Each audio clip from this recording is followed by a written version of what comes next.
그냥 말없이 차 한 잔 마실 것 같고, 속으로 외친다면 당신은 누구십니까?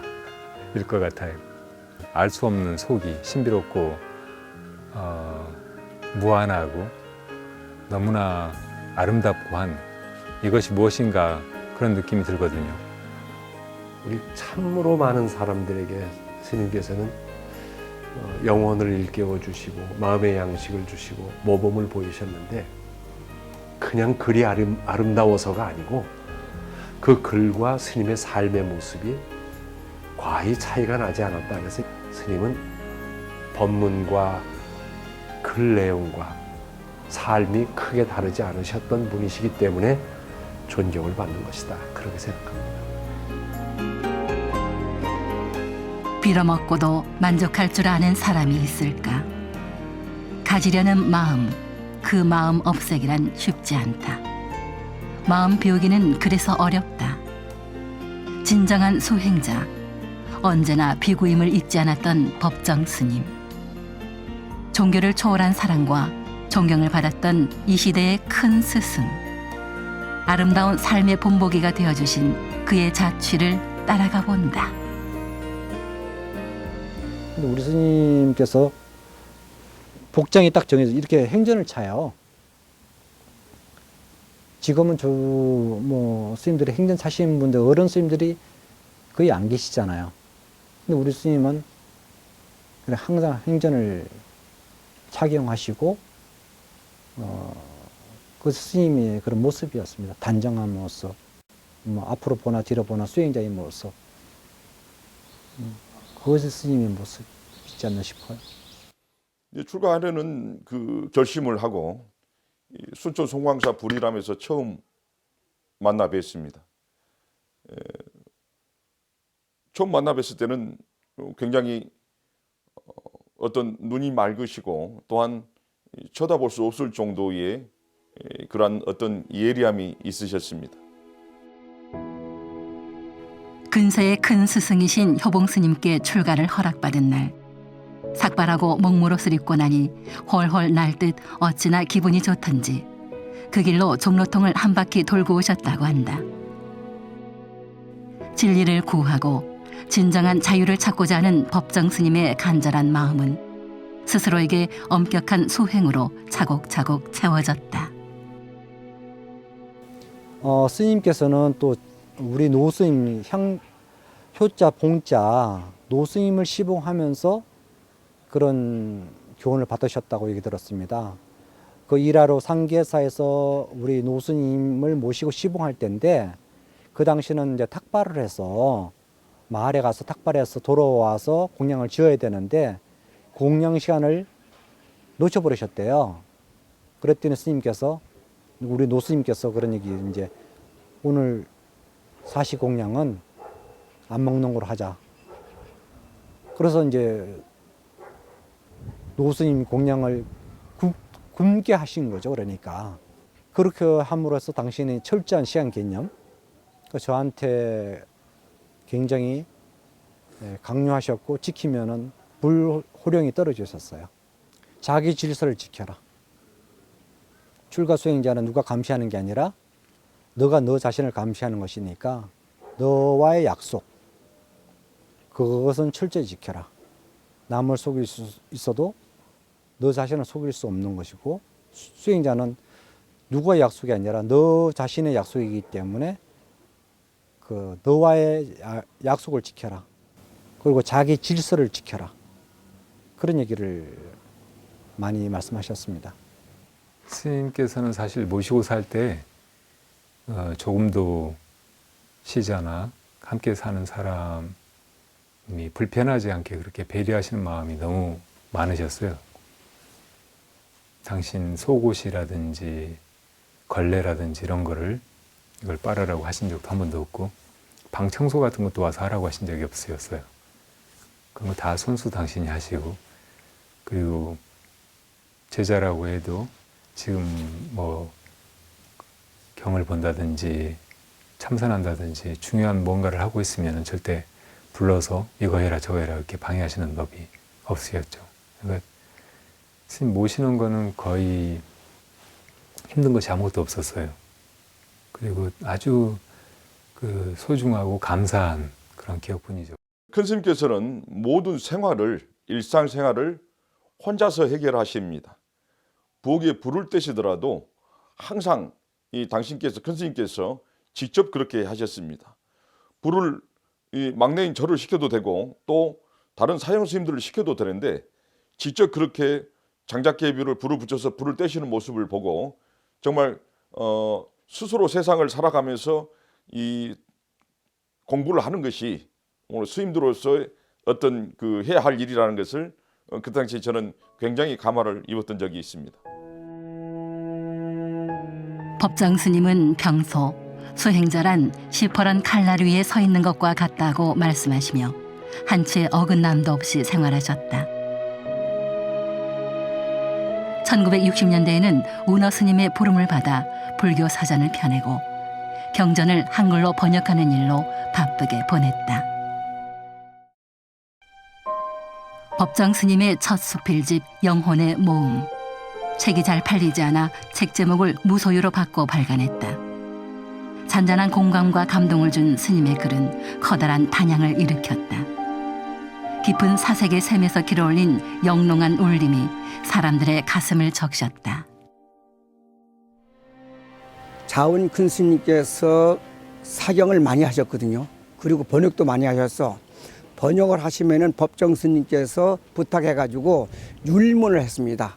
그래 자원 스님의 글은 항상 법정 스님의 율문에 의해서 세상에 나왔습니다.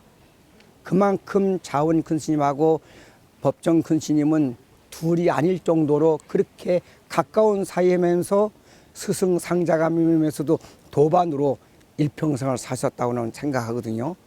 그죠. 승수 스님하고도 교류가 있었죠. 뭐 승수 스님이 가장 아끼고 사랑했던 분이 우리 스님이라고 말씀하시거든요. 뭐 연배는 굉장히 많이 차이 나지만은 그런 이제 뭐 있으면은 그쪽 이제 원택 스님한테는 법정이한테 물어봐라. 그렇게 하실 정도로 승수 스님께서 원사 스님을 이렇게 총애하시고 하셨다고 그래요. 옛날 그 해인사 시절에 스님께서 해인사 방장이셨던 성철 스님께서 이렇게 만나려고 하는 사람한테 3,000배를 시키는 일에 대해서 굴신운동이라고 비판적인 그런 글을 어디다가 쓰니까 이제 성철 스님 제자들이랑 해인사 그 문중 스님들이 법정 스님을 쫓아내야 된다고 하면서 스님 방 구두를 곡괭이로 파버리겠다고 그런 분위기였다고 하더라고요. 그때 이제 성철 스님께서 니들이 법정을 몰라서 그렇지 붓대를 세워서 글을 쓰는 사람 법정밖에 없다고 하셨다는 거예요. 스님은 한 인간이 어떻게 살아가야 하는가, 어떻게 살 수 있는가 이거를 그냥 자기다운 모습으로 당신의 삶으로 이렇게 보여주셨다는 생각이 들어요. 저희들도 스님의 어떤 복잡한 말씀이나 이렇게 많은 이야기를 기억하는 게 아니고 그런 아주 단순하고 분명하고 담백한 그 무엇인가 바로 스님 자신 이것을 항상 마음에 두고 있고 그런 부분을 닮으려고 하고 그렇게 살아왔죠. 손수 밥 짓고 빨래하고 밭을 일구며 후박나무 그늘에 앉아 조촐한 시간을 보내는 스님의 일상은 부와 명예를 좇아 허덕이는 현대인에게 새로운 울림이 되었다.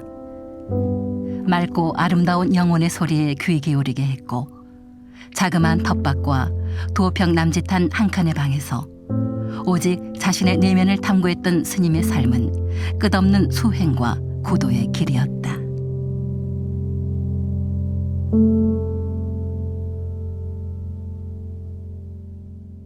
우리 일반인들이 공감대를 같이 소유할 수 있는, 느낄 수 있는 그런 시사성이 있는 또 남들이 못할 말씀을 스님이 대신 종교인이니까 그야말로 뭐 어디에 걸림이 없으니까 그런 대변할 수 있는 살아있는 정신 지도자 그런 개념으로 많이 하셨기 때문에 또 속 시원하게 내가 하고 싶은 얘기를 우리가 함부로 못하는 부분들을 스님께서는 하셨지 않습니까?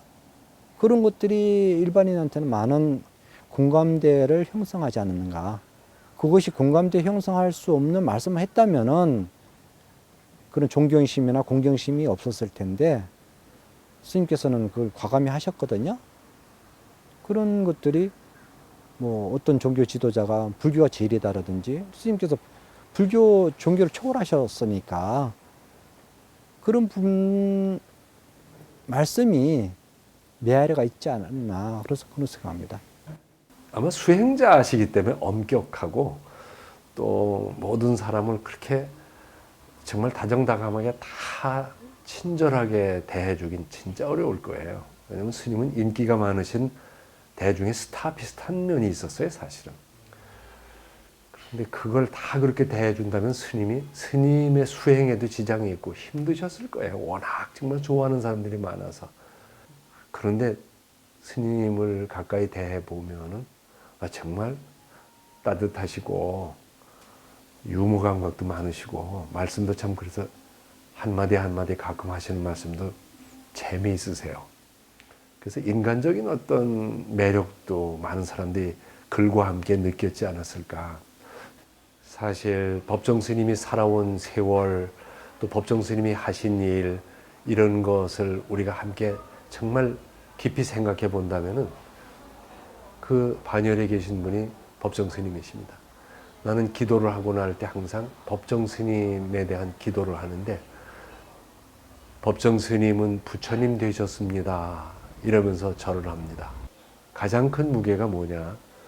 법정 스님은 언행, 필행, 근치하셨다는 거예요. 그 말씀을 꼭 드리고 싶습니다. 언행일치 어렵죠. 필행일치 어렵죠. 그 많은 법문을 하시고 그 많은 글을 쓰셨는데 그냥 글이 아름다워서가 아니고 그 글과 스님의 삶의 모습이 과히 차이가 나지 않았다. 그래서 일치는 얘기 안 하겠어요. 저는 근치라는 말씀을 드립니다. 스님은 법문과 글 내용과 삶이 크게 다르지 않으셨던 분이시기 때문에 존경을 받는 것이다. 그렇게 생각합니다. 누가 사진 찍자고 그러면은 안 찍었거든요. 내가 모델이 아니다 이거야. 근데 이 맑고 향기롭게 하면서 스님 저 사진 좀 찍은 게 좀 소원인데 저분은 저걸 가보로 여길 거요. 스님은 아무것도 아니지만 한 번 좀 베풀어 주셔야지. 스님 뭐 사진 찍으면 달아집니까? 그 조금씩 문을 여셔가지고 증명사진 찍을 사람 다 봐. 또 이제 찍었으면 가. 또 다른 사람 또 증명사진 필요한 사람 오시오. 빨리 와. 10분 이상 안 돼. 빨리빨리 와요. 이래가지고 다 사진 찍어주시고. 그러니까 얼마큼 바닥으로 내려오셨냐. 맑고 향기롭게 하면서 완전히 달라지셨어요. 정말 아주 푸근하게 시골 외삼촌 같은 그런 면모가 막 나오시더라고. 이제 스님이 오시면 저 지금 진영각인 그 행지실에서 머물다가 이렇게 차담을 하고 또 회의를 하고 있는데 그 바깥에 이제 신도분들이 이렇게 이제 오시면은 법정 스님 얼굴을 조금이라도 이렇게 보고 싶어서 기웃기웃 거려요. 그러면 이제 그 행지실 문이 조금만 열려 있어도 밖에 지나가는 사람들은 그 조금 열린 그 문틈으로 스님한테 인사를 하는 거예요. 지나가면서도. 그러면 스님은 안에 계시면서 회의 중에도 그걸 놓치지 않으시고 계속 인사를 받아주세요. 제가 한 날은 이제 그 부채를 가지고 와가지고, 그러니까 빈 아무것도 쓰여져 있는 않은 부채를 하나 가지고 와가지고 스님한테 내밀었어요. 그러니까 그림 하나 그려달라고. 그랬더니 스님이 하시는 말씀이 부채는 붙이는 거야. 그러는 거예요. 그러면 스님 글 하나 적어주시면 제가 붙일게요. 했더니 붓 없어? 이런 건 붓으로 써야 돼. 근데 제가 이제 붓펜을 가지고 와서 꺼내드렸더니 또 웃으면서 뭐라고 쓰지? 그러면서 산에서 부는 바람, 시원한 바람 이렇게 이제 적어 주시면서 한번 또 웃었던 그런 일화도 있고요. 은은하고 기품 있는 스님의 삶과 가르침에 사람들은 열광했다. 수많은 이들과 맑고 향기롭게 활동을 하는 바쁜 일정 중에도 스님은 다시 불이람으로 돌아갔다. 그마저 버리고 강원도로 거처를 옮긴 것도 고요한 내면의 질서를 지키기 위한 법정 스님다운 선택이었다. 스님께서 이제 책을 통해서 외부에 많이 알려지시고 많은 분들이 찾아오시고 그러니까 불이람 시봉은 있지만은 혼자 사셨거든요. 그래서 많은 분들이 찾아와서 하니까 당신을 수행하기가 굉장히 방해롭고 하시니까 심지어 신발을 옮겨놓고 없는 것처럼 지내시기도 하고 그러다가 이제 스님께서 강원도로 우리가 말하면 언거를 하시게 된 거죠. 당신이 그런 얘기를 하셨습니다. 내가 뭐 이렇게 글을 써서 불러드린 건 아니지만은 찾아오는 사람들을 어떻게 제지할 수 있는 방법은 없으니까 내가 자리를 피하는 거다. 그런 얘기를 하셨습니다. 스님은 핸드폰도 없지. 그 오두막에도 전화도 없지. 주소도 모르지. 연락할 길이 없어요. 20일 만에 스님이 나타나셨어. 아니 스님 도대체 어떻게 된 겁니까? 그랬더니 그때 그 개울에서 미끄러지자고 머리를 다쳤어요. 혼자서 이제 이걸로 묶고 먹기름 바르고 된장 바르고 해가지고 그러니까 연락을 길이 없더라. 연락할 길이 없어. 연락을 못했다 그런 거야. 그래서 야 돌아가서도 모르지 않겠냐 이러다가는 좀 알려주세요. 안 된대. 너만 알아라 하고 다 알게 된대. 그러니까 절대로 안 되고 만약에 나 따라서 알게 되면은 내가 또 이사 갈 테니까 나 귀찮게 하지 마라. 딱 그러시는 거예요. 근데 큰 스님께서는 뭐 이 평소에도 그 명예와 또 부와 또한 어떤 직책을 원하지 않으셨습니다. 그래서 평생을 정말 이 주지직 한번 맡지 않으시고 또한 그렇게 뭐 고급스러운 그런 곳에서 주무시지 않을 정도로의 그렇게 청빈함을 몸소 실천하셨습니다.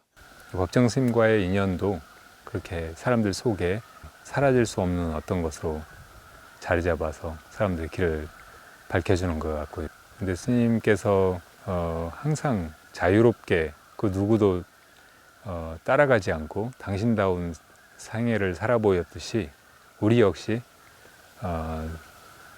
스님께서 말씀하신 것들을 큰 가르침으로 받아들이되 우리다운 인생을 살아감으로써 스님의 뜻을 이어가야 되지 않나 그런 생각입니다. 뭐 어떻게 형용할 수 없는 심정이었습니다. 뭐 우리 언젠가는 헤어지고 만나고 뭐 한다지만은 열반이라는 것 자체는 다시 뵐 수 없는 거잖아요. 살아계시면 어딘 쳐다뵐 수도 있고 만날 수도 있지만은 돌아가시면은 가장 안타까워서 마음속에는 존재하겠지만은 대화가 안 된다는 거. 여쭤보면은 한마디 해주실 수 있는 분이 안 계시다는 거. 그게 가슴이 아프죠. 맑은 글로 세상 사람들의 마음을 어루만져 주신 법정 스님.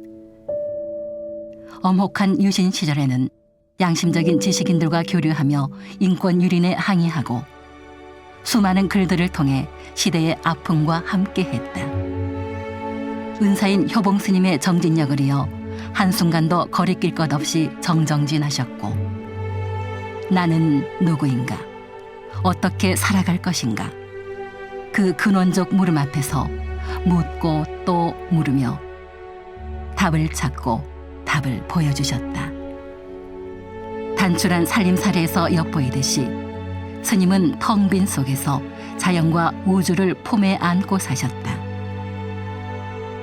그 인연과 법향은 불이람에 길상사에 그리고 우리들의 마음 안에 아직도 그윽하다.